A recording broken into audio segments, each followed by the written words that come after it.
welcome to Traffic Time. My name is Jaime. Thank you very much for joining me today. Today's conversation is going to be regarding expenses, shared bank accounts, money in general, how you and your partner share the expenses. How do you guys split your money? Do you guys have shared accounts? If you don't, how do you go about paying your bills? What do you guys do when it comes to money? So starting it off today, we had a conversation amongst myself and a coworker, and without getting too much into their personal business, the main discussion was the splitting of the accounts. So him and his partner have one joint account, but they also have their individual accounts. My wife and I, what I was telling my friend is, we pretty much have had shared accounts for the 21 years that we've been together. And people ask, or they might be wondering, how have you been with your wife for 21 years and have shared accounts for 21 years? Well, the thing is, just going on the sidetrack, when I was dating my wife and when we got together, I was in the military. I got deployed overseas the year that I was basically trying to be engaged to my wife. I already had a plan to propose, and that was going to be it. So for those of you who don't know, being deployed, there's a lot of challenges when it comes to paying bills, paying certain things, taking care of anything that you would need to be taken care of financially, especially if you're not already married. So at that time, my fiance, which is my wife now, how was she going to help take care of anything that I needed to take care of while I was overseas? And the way to handle that was to basically give her the power of attorney. So back to what I was saying, basically giving my wife power of attorney, she had control of my money. She was able to get into the account. When I got back, we pretty much got married and moved in together from the beginning. And I can't remember the exact details, but one thing led to another, and the easiest thing, once we got into apartments and our first home, it was just easier for us to just have one account. Even if we were both making pretty much the same amount, not a lot of bills, it just seemed the easiest thing to do, just to take care of everything as we stacked up our savings. So one of the main discussions when it comes to how do you handle having joint accounts or not having joint accounts, for those that share joint accounts, how do you go about spending money? Do you guys have a budget? Do you know how much to spend a week? Is it a monthly budget? I don't know how you guys out there do it, but I know my wife and I tried doing where our X amount after savings, we was, she would organize it to where we would have, all right, we each have $50 this week for free spend, and it doesn't mean like, oh, you can only have $50 to buy lunch. Our food and lunches, gas, everything is already budgeted. So the $50 spending money was more for, hey, I want a specific snack, I want an energy drink, Starbucks, anything outside of the budget. That's where that excess free spend money came from. Sometimes we will have none, sometimes we would have 100. Back and forth throughout the month, we'd have anywhere from $50 to $200 each to spend, and that was on extra makeup, additional clothes, or shoes that we didn't already pre-budget. That's what that money went to. Obviously now, 20 years later, the economy's crazy, food prices are out of control. it's kind of hard to have extra money. So, right now we basically budget our paychecks to the penny. And my wife is basically, a bookkeeper or accountant. That's what she's trained to do in school. That's what she's basically had to do for her parents, for us at home.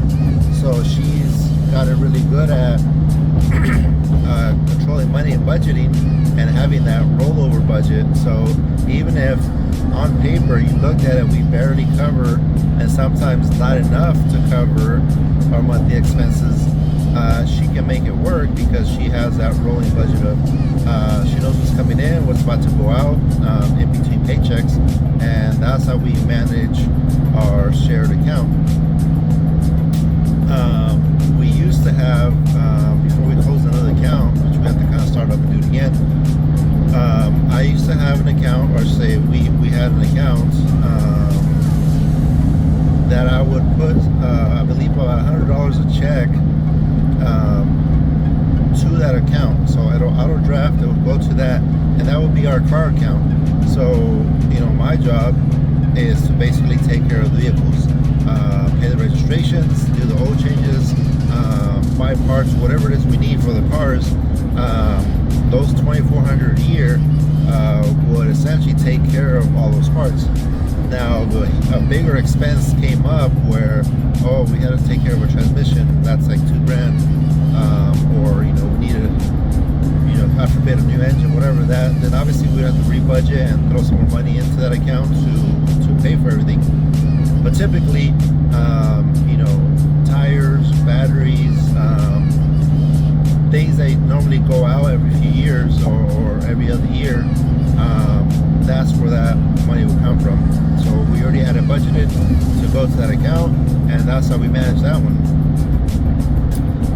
When I ask, people that I have known and know now, that have split accounts, I ask them, so how do you pay bills? And typically the answer I get is, well, I take care of the mortgage and all the bills that come with the house. So, lawn, water, trash, all that kind of stuff, everything that goes into a home. And their partner will pay for food and, extra bills like streaming services, whether they have gym memberships, anything outside of the home, because now it balances to maybe not exactly the full amount, but that's where that money comes from. And most of the time, the person that has the most income coming in is the one that pays for that mortgage. So the income to expense ratio tends to be the same in that duo.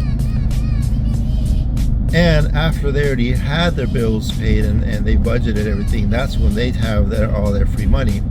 And what I've talked to, and usually it tends to be one of the two, sometimes it is both, but one of the two will basically spend all that excess money, maybe save $50, $200 a month, but typically what I see and hear is that one of the two, usually the one with the least amount of bills, will schedule all the bills to be paid, and all that excess goes out for lunches, dinners, going out, because they want to enjoy their money. They want to enjoy the time they have. They feel like they want to enjoy the most out of their money while they're young and while they can do it.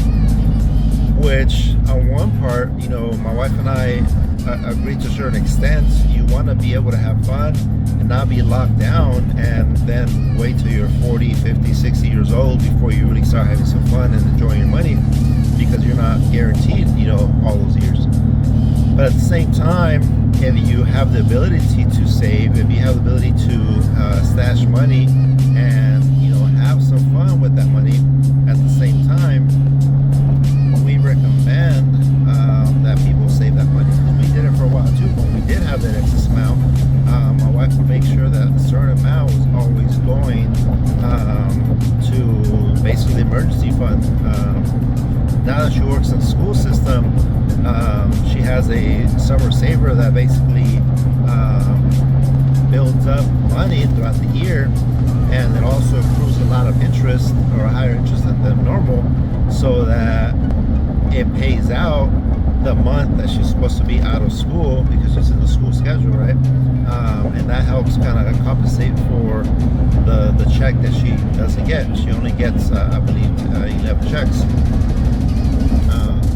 She gets paid on a monthly basis, and 1 month we're dependent on the summer saver account that we have with the banks. But going back to that split account, we know I do see it a lot from couples that are together, that are not married. They might be together, they have kids together, they're committed to each other, but they're not married. And maybe they just started, they just moved in together, even though they might have been together for like 5, 6, 7 years. Maybe they just recently moved in together, they recently got an apartment, whatever it is. So they're still used to paying things separately. But then we also know individuals and families that have been together already for 10, 15 years, and they're doing that same thing. So they're just accustomed to, I want my money, I want to be able to spend it how I want to, as long as I make sure I take care of my family. I'm gonna be able to, I want to enjoy that the extra money that's on the accounts, which I believe can still be done in the shared account, as long as you both understand and are communicating how much you're spending and where you're spending it. Doesn't mean you have to keep tabs and constantly report to your partner what you're doing. But obviously, if you have an excessive amount of money that's going to your account, if you have some free money to play with on a monthly basis, then an extra dinner, an extra lunch, your regular Starbucks, your regular energy drink, whatever it is you buy, isn't going to drain that well, then that's fine. If you're going to go hang out with your friends and spend a $300, lunch or dinner, obviously that's going to throw a little kink in your gears. And that's something that you want to communicate with your partner. Say, hey, I have this event planned, or I have this outing, or whatever. I kind of want to use some money for it, and that's it. You guys plan for it. It's budgeted, and you have a balance for it. One thing that we discussed today was basically kind of that is to basically avoid having to go negative or go too low to that zero. Setting a number that you need to be your zero. So my wife and I, when we were accruing enough money and we had enough money kind of rolling in, or at least enough to have some spending money, we would say, okay, we want our zero to be the mortgage amount. So, whatever it is that you're paying for mortgage, you call that your zero. If your mortgage is $2,500, $3,000, $3,500, make that your zero, so that you know that at least your mortgage, or the majority of your bills, however you want to look at it, is gonna get paid for that month. So if you go below that, then you're in trouble. Now, on paper and economically, you're obviously not broke. You don't have $0 because you have those $2,000 or $3,000 in the account. But that should kick into your sense of urgency of like, okay, I gotta build up that stash again. Don't spend, don't buy anything excessive, don't really go out and do anything until we go back up to that zero mark, which would be your $2 or $3 grand that you set aside already. So that when it comes down to it, again, you never know. You could be out of a job for a month. You could be out of, that paycheck. Something can happen, and it has happened, and I'm sure it could continue to happen with all the digital systems that we use, to where you don't get paid. I've had plenty of employees that have had issues because they enter their bank account wrong. Like they get hired, they enter their information wrong, and they don't get their check, or they don't get a deposit, and they have to wait for a check to come in, and that delays them like a week or two. If you're living paycheck to paycheck, that's going to be detrimental. So if you already set aside a certain amount of money for yourself, then you should be good to go. And then again, teetering back and forth to, you know, sharing accounts, not sharing accounts. Like I mentioned with the one friend, just because you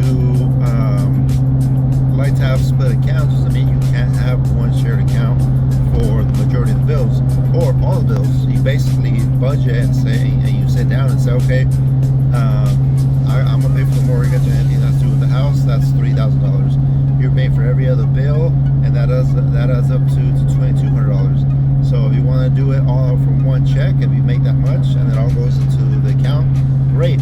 If you don't make that much, you make close to it, then you say, okay, well, one check I'm gonna put, you know, half of that amount in there, and the other check the other half, and then you just basically set your bills to pay the majority of it on one day, and then you can split it to, you know, halfway through the month for the rest. Then you're always going to have that money in the account rolling over to pay for everything without really thinking about it. With so much automatic withdrawals and bill pay available, if you already have a set amount of money established for all your bills, and it's never going to go below a threshold, then you can set everything to automatic withdrawal and automatic payment, because you know that whatever comes out of that your check that goes to those bills accounts is only for those bills and those expenses. And you can budget it down to like just gas, dinners, everything, so that whatever you have for your personal account, if you only have, you know, $200, $300, $50, whatever it is from that paycheck, you know that's for you to spend on however you need to spend.